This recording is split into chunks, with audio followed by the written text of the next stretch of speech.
Nagpapasalamat po tayo sa mga kasamahan natin dito sa Senado para sa kanilang suporta sa ating adhikain na mabigyan ng makataong access sa healthcare ang ating mga kababayan na lupus victims at kanilang mga pamilya. Again, thank you very much to my colleagues and thank you very much, Mr. President. Majority Leader. Thank you, Mr. President. We also recognize a distinguished colleague, Senator Robin Hood Padilla, who would like to read his explanation of vote for two measures, a CAP, the CAP and the Lupus Prevention Act. So, Senator Robin Padilla is recognized.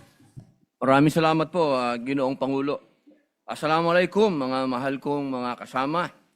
Ako po ay bumoboto ng oo sa Senate Bill number 1513, ang Comprehensive Lupus Prevention Act. Ang lupus po ay isang malubha at pangmatagalang autoimmune na sakit na nakakaapekto sa iba't ibang bahagi ng katawan.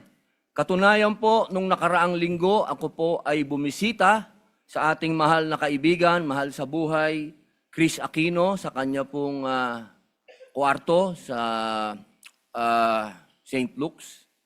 At nakita ko po ang kanyang sitwasyon, nakita ko po mismo ng dalawang mata ko ang ginagawa pong panggamot sa kanya. At sa kanya pong bibig mismo nang galing na napakamahal po ng ginagastos ng isang taong mayroong lupus. At nakita ko po ang deterioration sa kanya, bagamat siya po ay nananatiling maganda, pero nakita po natin ang pagbawas ng kanyang weight. At kaya po dito, ako po ay buong puso na sumusuporta, nagpapasalamat kay Senator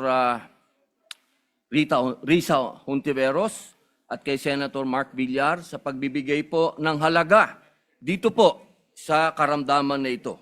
Bukod dito, naniniwala po ako na magiging daan ang Senate Bill number 1513 sa mas malawak na pananaliksik, patuloy na edukasyon at mga programang pagsasanay na mas akma sa pangangailangan ng mga Pilipino.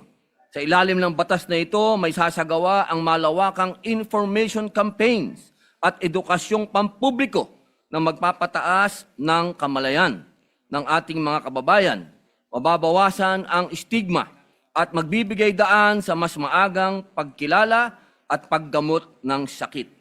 Sinusuportahan ko ang mga hakbang na naglalayong magbigay ng abot kaya, dekalidad at accessible na serbisyong pangkalusugan. Naniniwala ako na sa pamamagitan ng pagtutulungan ng lahat ng mga ahensya ng gobyerno at sektor ng bansa ay makakamit natin ang healthcare services na makatao, inklusibo at nakasentro sa mamamayan. Muli po, dahil dito, ibinibigay ko po ang botong oo sa Senate Bill number 153. Gayon din po, mga mahal kong kasama, mahal na Ginoong Pangulo, ako po'y tumitindig upang ipahayag ang aking buong suporta sa pagpasa ng Classroom Building Acceleration Program na ito po ay isinulong ng ating bayani ng edukasyon, Senator Bam Aquino. Suportado ko po ang pagtatag ng batas na ito sapagkat, alam niyo po, nagpapasalamat po tayo sapagkat naisama po sa panukala ang aking mungkahi at amendment, partikular po sa pagbibigay konsiderasyon sa mga katutubo sa indigenous peoples, pagpapanatili sa mga paaralan bilang zones of peace at ang pag-adapt sa probisyon ng Adapt a School Act tungkol sa tax incentives. Ang mga hakbang na ito ay magpapalakas sa pagiging inklusibo at komprehensibo ng programa. Sa pamamagitan ng suporta sa CAP Act, hindi lamang natin tinutugunan ng agarang kakulangan sa silid-aran, kundi namumuhunan tayo sa kinabukasan ng ating mga kabataan sa pamamagitan ng pagbibigay ng tama at sapat na espasyo upang matuto.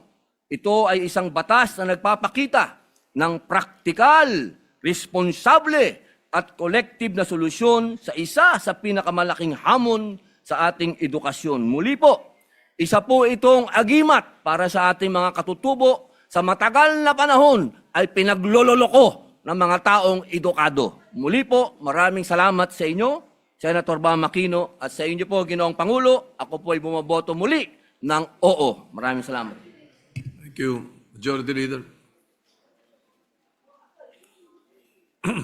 Maraming salamat po sa ating kapatid na si Robin Hood Padilla sa pagsuporta niya sa dalawang measures na pinapprove po natin ng third reading. Mr. President, with that, moving forward, I move for the reference of business. Secretary will proceed with the reference of business. Bills on first reading. Senate Bill number 1625, an act institutionalizing the West